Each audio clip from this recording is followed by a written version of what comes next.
Le soleil de Tambacounda n'était pas un ami ce jour-là. Il pesait sur la terre comme une chape de plomb, rouge et menaçant, annonçant un malheur que même les oiseaux de mauvais augure n'osaient chanter. Dans la concession des Ndiaye, la vie semblait pourtant suspendue à un fil de bonheur.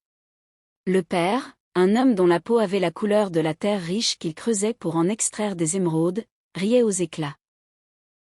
Il tenait dans ses mains le dernier bulletin de Zara, sa petite dernière de 18 ans. « Regarde, Fatim, disait-il à l'aîné. Ta sœur ne résout pas les problèmes, elle part aux chiffres. Elle sera la première ingénieure de cette région. Elle reconstruira ce pays. » Fatim, 22 ans, souriait avec une tendresse infinie. Elle était la beauté calme, celle qui veillait sur le foyer tandis que Zara était l'étincelle intellectuelle. Mais ce rire fut le dernier.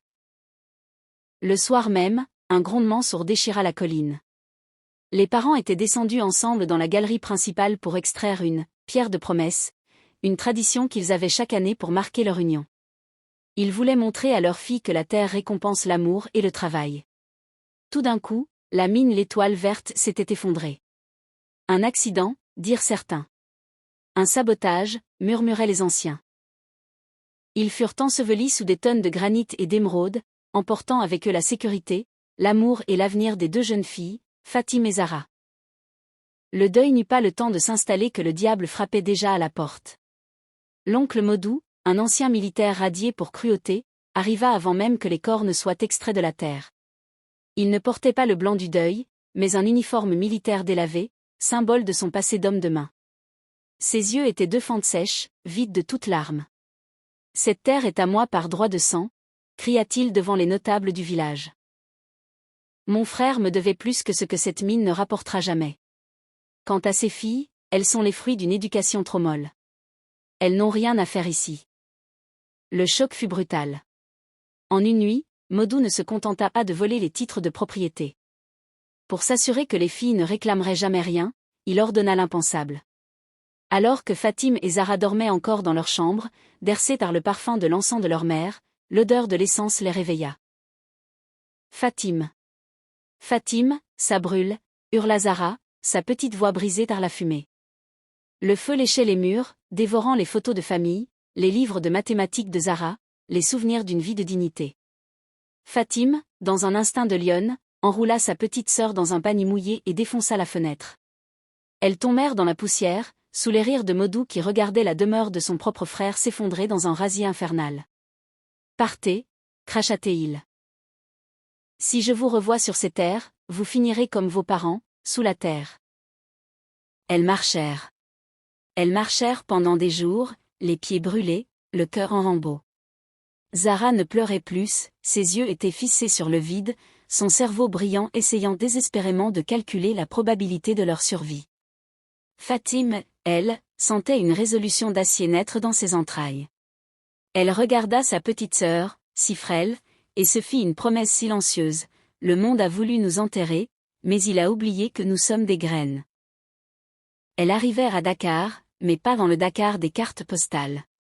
Elles échouèrent à Meubus, la décharge monumentale où les déchets de la capitale forment des montagnes de plastique et de désespoir.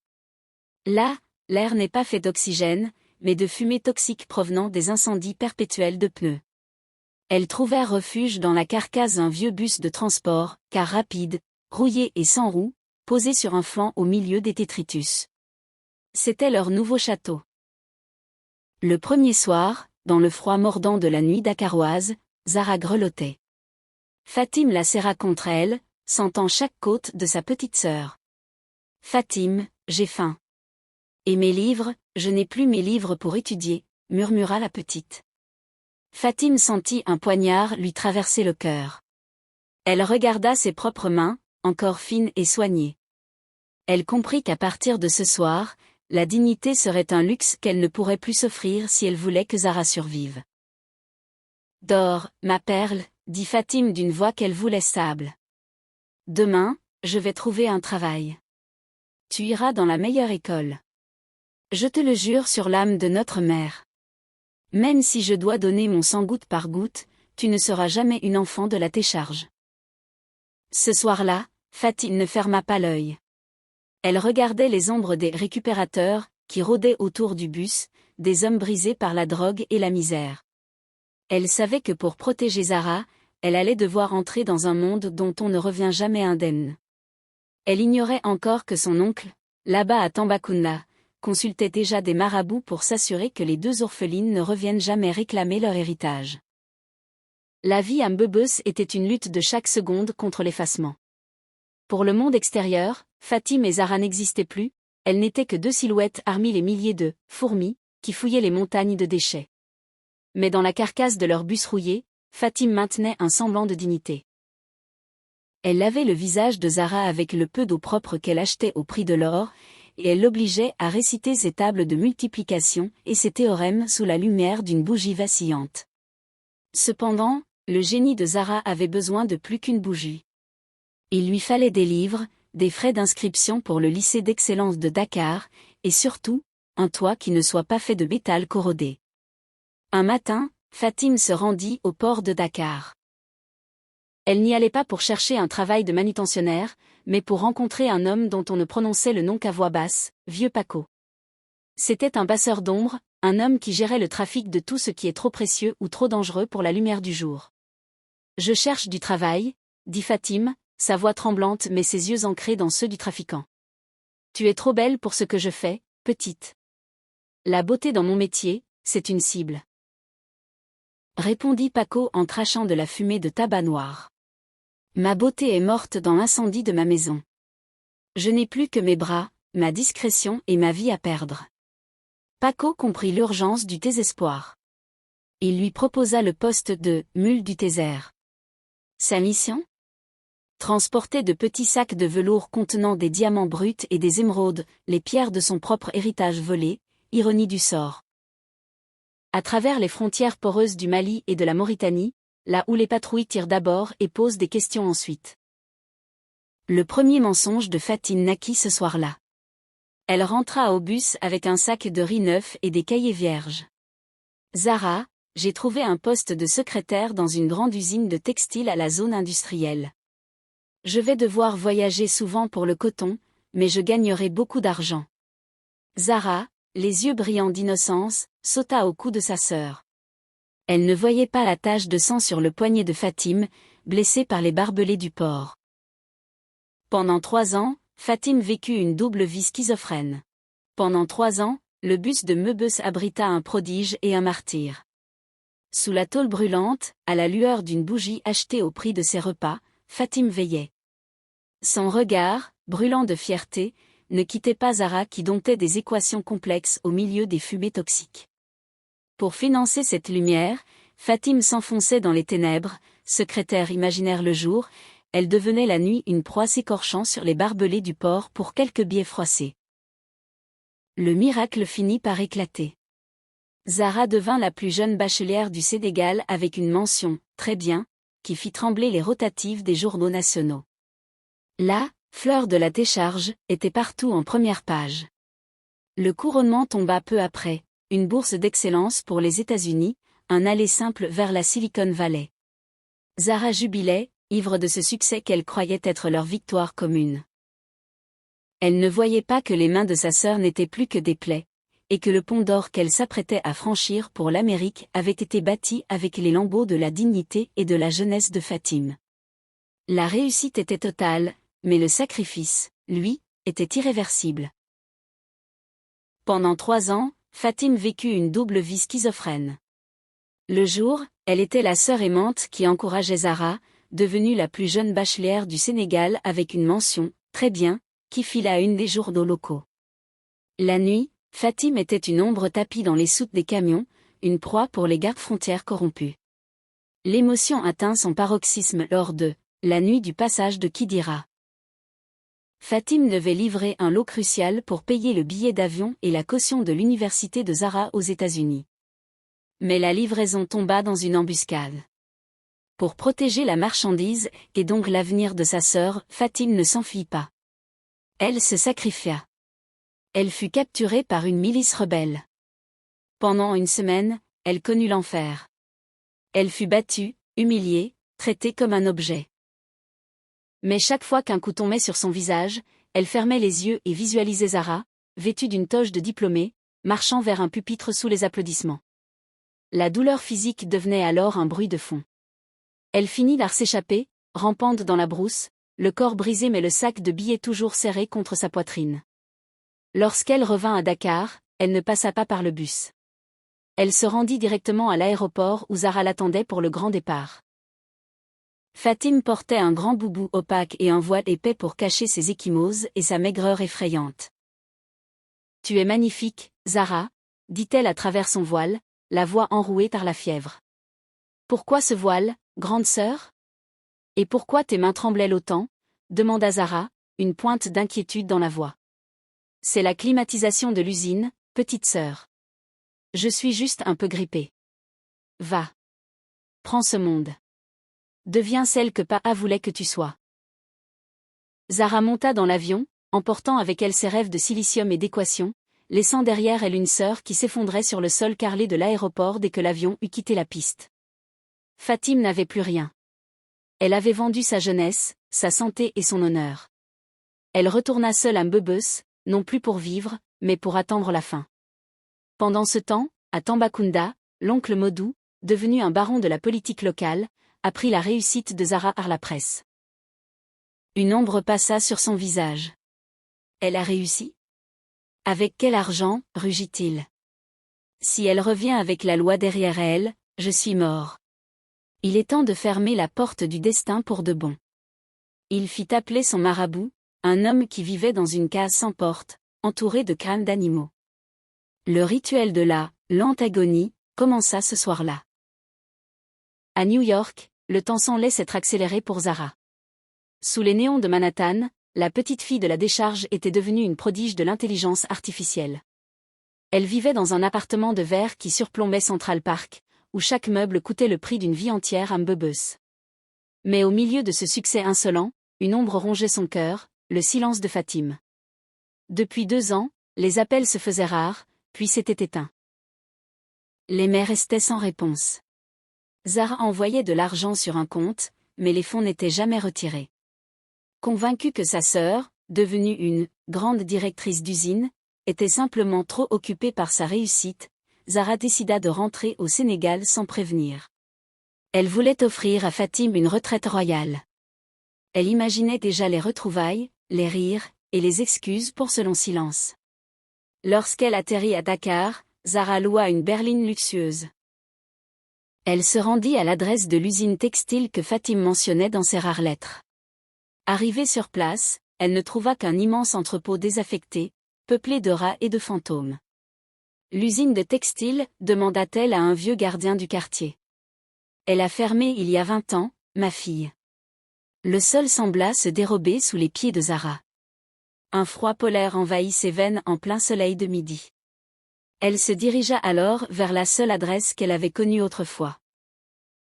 La décharge de Mbebes. Elle refusait d'y croire. Sa sœur ne pouvait pas être encore là-bas. La Mercedes s'arrêta à l'entrée de l'enfer de plastique. Zara, vêtue d'un tailleur de créateur et de chaussures à talons, marcha dans la boue noire, ignorant les regards des récupérateurs. Elle atteignit le vieux bus rouillé, leur ancien château. Il était vide. Il n'y avait plus que de la poussière et une odeur de solitude. « Tu es revenue.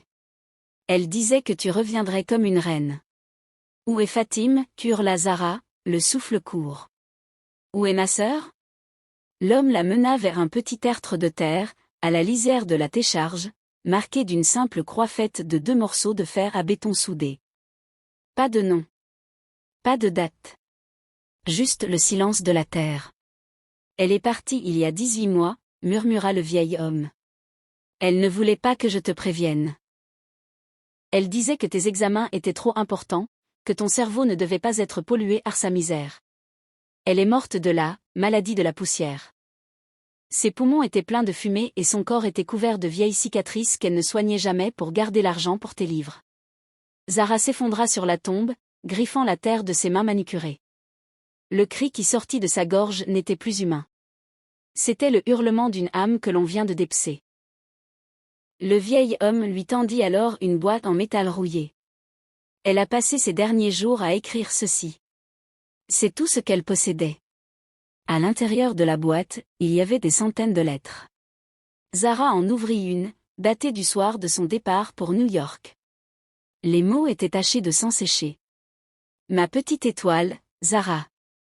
Si tu lis ceci, c'est que je n'ai plus de souffle pour te mentir. Pardonne-moi. Il n'y a jamais eu d'usine. Il n'y a jamais eu de secrétaire. Chaque franc que je t'ai envoyé, je l'ai arraché à la nuit, au péril de ma peau. J'ai été la mule des trafiquants, j'ai été le jouet des hommes cruels, mais je l'ai fait avec une joie immense. Car chaque coup que je recevais était un pas de plus vers ton diplôme. Ne sois attriste. Ma vie était une équation simple, ma destruction était la condition de ton ascension. Je t'aime plus que l'air que je ne peux plus respirer. Zara lut les lettres une à une, sous le soleil déclinant de la décharge. Elle découvrit les détails des passages de frontières, les nuits de prison, les maladies ignorées pour ne pas gaspiller un centime. Elle comprit que son intelligence n'était pas son plus grand atout, le véritable génie, c'était l'amour sacrificiel de Fatim. À des centaines de kilomètres de là, dans sa villa de Tambacounda, l'oncle Modou souriait devant une calebasse remplie d'un liquide noir où flottait une photo de Zara découpée dans un magazine. « Tu es revenu pour réclamer ton dû, petite peste », murmura-t-il. « Mais tu ne pourras même pas faire un pas vers ta mine. La terre de ton père va t'avaler vivante, tout comme elle a avalé ta sainte de sœur. » Zara resta prostrée sur la tombe de Fatim jusqu'à ce que les ombres des montagnes de déchets s'allongent comme des doigts noirs sur le sol. Elle serrait les lettres contre sa poitrine, le papier froissé par ses larmes.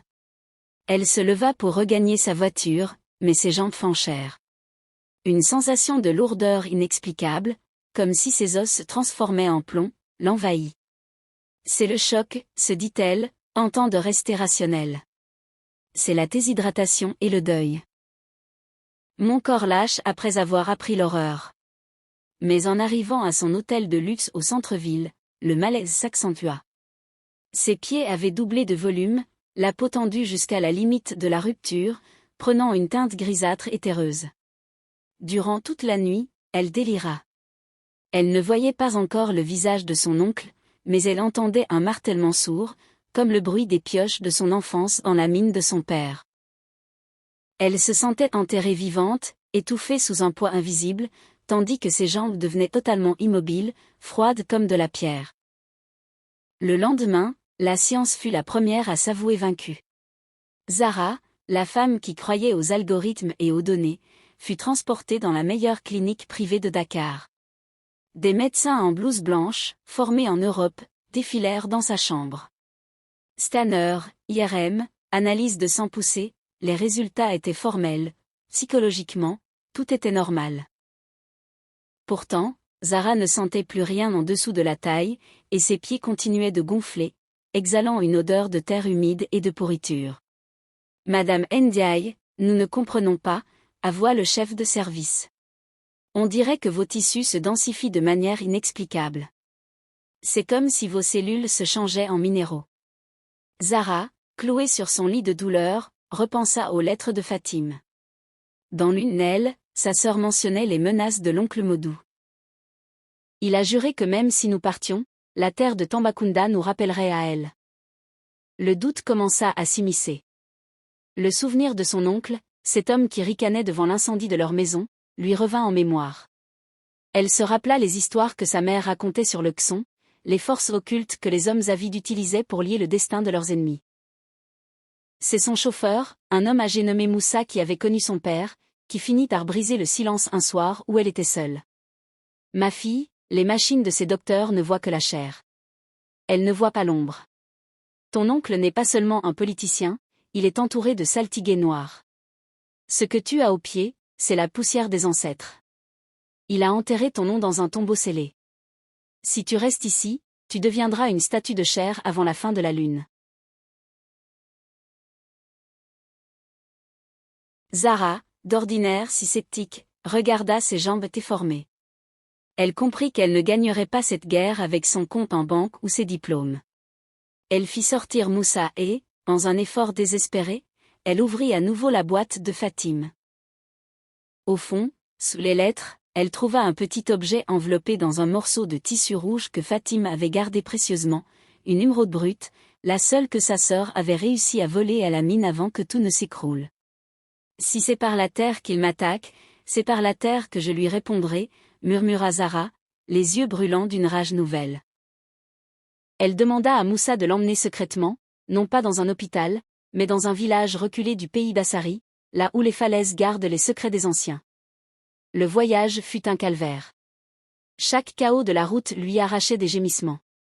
Elle n'était plus la riche femme d'affaires, elle était redevenue l'orpheline traquée, transportée sur une civière de fortune. Au sommet d'une colline, elle rencontra une prêtresse nommée Mame Daba. La vieille femme ne regarda pas Hara, mais l'émeraude qu'elle tenait. « Ton oncle a utilisé le sang de ton père pour te maudire, » dit la vieille d'une voix qui ressemblait au crissement des feuilles sèches. « Il a lié ton ombre au fond d'un canari rempli de terre de la mine. Pour chaque pas que tu veux faire vers ton héritage, il ajoute une pierre sur ton image. Tu veux guérir ? » « Je veux plus que guérir, » répondit Zara. « Je veux qu'il ressente chaque larme que ma sœur a versée. Je veux qu'il porte le poids de la mine qu'il a volée. » Mame Daba prépara un miroir d'eau noire. Elle demanda à Zara de presser l'émeraude contre son front. « Le sortilège de ton oncle est un boomerang. S'il trouve un cœur plein de haine, il te tuera. S'il trouve un cœur plein de justice, il retournera vers celui qui l'a lancé avec la force de 1000 orages. Choisis, ma fille. Le pardon te rendra tes jambes, mais il vivra. La justice radicale le détruira, mais tu porteras le poids de sa mort sur ton âme. » Zara vit alors, dans le miroir d'eau, le visage de Fatime, mourante dans la décharge, toussant ses poumons dans la solitude la plus totale. Elle vit l'oncle Modou dans son palais, buvant du champagne acheté avec le sang de sa sœur. « Envoyez-lui le retour, » dit Zara, sa voix résonnant comme un verdict. Le rituel dura toute la nuit. Des chants profonds s'élevèrent dans la montagne. Zara sentit une douleur atroce, comme si on lui arrachait la peau des jambes. Elle hurla jusqu'à perdre connaissance. Pendant ce temps, à Tambacounda, l'oncle Modou donnait un grand banquet pour sa réélection. Soudain, au milieu d'un discours, il s'arrêta. Ses yeux s'écarquillèrent. Il porta ses mains à sa gorge, mais ce ne sont pas ses poumons qui lâchèrent. Ses pieds s'enfoncèrent brusquement en le sol de marbre, comme si le carrelage était devenu de la boue mouvante. Devant ses invités horrifiés, ses jambes commencèrent à se pétrifier à une vitesse fulgurante. « La terre, hurla-t-il. La terre me mange. » En quelques minutes, le sortilège qu'il avait lancé à Zara revint sur lui avec une violence décuplée. Il fut littéralement écrasé par une pression invisible, ses os se brisant sous le poids d'une force que personne ne pouvait voir. Le retour de flamme mystique ne foudroya pas l'oncle Modou sur place. Conformément au choix de Zara, le sortilège de « retour à l'envoyeur » commença par une agonie lente et méthodique. Durant 6 mois, l'homme qui se croyait intouchable devint l'ombre de lui-même. Ses jambes, autrefois habituées au tapis de soie, n'étaient plus que 2 colonnes de chair morte et pétrifiée qui le clouaient à un lit d'hôpital dans sa villa de Tambacounda. L'argent qu'il avait volé ne servait plus à rien. Les plus grands spécialistes du monde venaient, empochaient ces millions, et repartaient en haussant les épaules. Ces tissus se transformaient littéralement en silicate, une forme de pétrification minérale que la médecine ne savait expliquer. Modou ne dormait plus. Chaque fois qu'il fermait les yeux, il voyait le visage de son frère, celui de sa belle-sœur, et surtout, le regard vitreux de Fatime agonisant dans la poussière. Sentant le souffle froid de la mort monter vers son cœur, Modou fit appeler son dernier lien avec le monde, son chauffeur. « Trouve-la, » s'époumonna-t-il dans un râle. « Trouve Zara. Dis-lui que je ne peux pas partir sans qu'elle reprenne ce qui lui appartient, et qu'elle retire ce poids de ma poitrine. » Zara, désormais guérie mais portant la mèche blanche de celle qui a traversé l'au-delà, arriva à la villa. Elle entra dans la chambre de son oncle avec une dignité glaciale. L'odeur de la chambre était celle d'une mine humide, une odeur de terre et de décomposition. L'homme puissant d'autrefois n'était plus qu'un buste flasque posé sur des jambes de pierre. En voyant sa nièce, Modou éclata en sanglots, des larmes qui semblaient grises comme de la boue. « Zara, pardonne-moi » balbutia-t-il. Ce n'était pas un accident. La mine, j'avais payé des ingénieurs pour affaiblir les piliers. Je voulais qu'ils disparaissent pour que l'Empire soit à moi. Et Fatime, j'ai tout fait pour qu'elle ne revienne jamais. J'ai corrompu les douanes pour qu'elle soit arrêtée lors de ses passages. Zara ne s'y a pas. Elle écoutait la confession, enregistrant chaque mot pour que la vérité soit enfin gravée dans le marbre. Tu as vendu l'âme de notre famille pour des pierres vertes, mon oncle. Je te rends tout, dit-il en lui tendant un coffret de fer contenant les actes de propriété originaux et les codes de compte bancaire cachés à l'étranger. Mais par pitié, demande à ta prêtresse de lever le voile. La douleur est insupportable. Zara regarda l'homme qui avait brisé la vie de sa sœur. Elle aurait pu le laisser souffrir encore des années. Mais elle se souvint de la dernière lettre de Fatime, ne laisse pas la haine obscurcir ton intelligence. Je ne lèverai pas le sort, mon oncle. Mais je vais t'offrir la paix de la vérité. Elle posa sa main sur le front de l'homme. Par un acte de volonté pure, elle accepta de pardonner non pas pour lui, mais pour libérer l'âme de Fatime. Quelques minutes plus tard, Modou rendit son dernier soupir, le corps s'affaissant enfin, libéré de la tension mystique. Zara ne perdit pas un instant. Elle utilisa la fortune immense de son oncle, l'argent du sang, pour un projet titanesque. Elle fit raser la villa de Tambacounda, symbole de la trahison. Elle fit également fermer la mine d'émeraude, déclarant que cette terre était un cimetière sacré qui ne devait plus être violé par la cupidité humaine. Sur les terres de Meubeuss, là où Fatime avait souffert 1000 morts, Zara fit ériger l'Institut Fatime Ndiaye. Ce n'était pas une simple école. C'était une citadelle de verre et d'énergie solaire, un centre d'excellence mondiale pour les orphelines. Chaque jeune fille qui y entrait recevait une éducation de haut niveau, des soins de santé complets et la promesse qu'elle n'aurait jamais à sacrifier son corps pour son esprit. Le jour de l'inauguration, Zara se tenait sur le podium. Elle n'était plus la femme d'affaires de New York. Elle portait un pagne tissé traditionnel, le même que Fatime aimait porter le dimanche. Elle regarda la foule de jeunes filles brillantes et pleines d'espoir. Cet institut n'est pas bâti sur du béton, déclara-t-elle, sa voix résonnant avec une force nouvelle. Il est bâti sur le silence, les larmes et le sacrifice d'une femme qui a cru en l'avenir avant même qu'il n'existe. N'oubliez jamais que chaque livre que vous tenez a été payé par une goutte de sueur de celles qui nous ont précédés. Elle se retira ensuite dans sa demeure, située juste à côté de l'institut.